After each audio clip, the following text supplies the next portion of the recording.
Hi, I'm Eliza Cabana. I'm the editor of Aesthetic Authority, and I'm joined today by Dr. Paris Butler, an academic plastic surgeon at the University of Pennsylvania in Philadelphia. Dr. Butler, thank you for joining me today.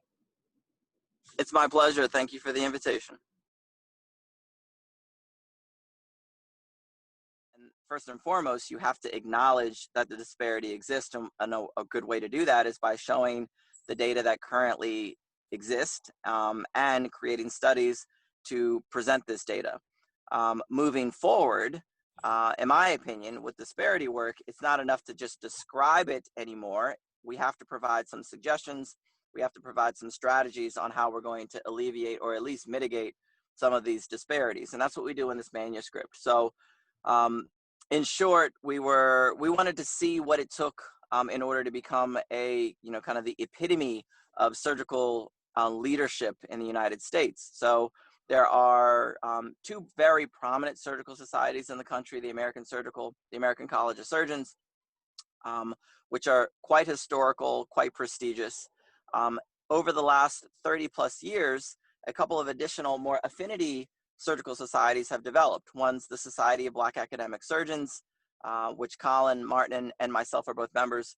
Another one is the Association of Women Surgeons.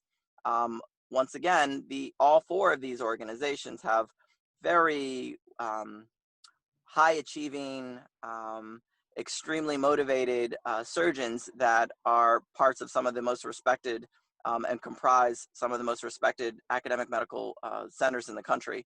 And we wanted to look at the accomplishments of those that have risen to become presidents of these various societies. So we went back 16 years worth of presidents, combed through the CVs of these last 16 years worth of presidents to see the accomplishments that they've achieved, to provide a bit of a roadmap for aspiring young surgeons, so we know what to shoot at. And what we found, and we were actually very excited to show, is that the presidents of the Society of Black Academic Surgeons and the presidents of the Association of Women in Surgery had, CVs that may not quite have met the muster of an American Surgical Association president or ACS president, but many of the criteria, many of the metrics were in parallel. And that is, I think, a nice way to show that there's justification for enhancing gender and race ethnicity diversity within the house of surgery, as we call it.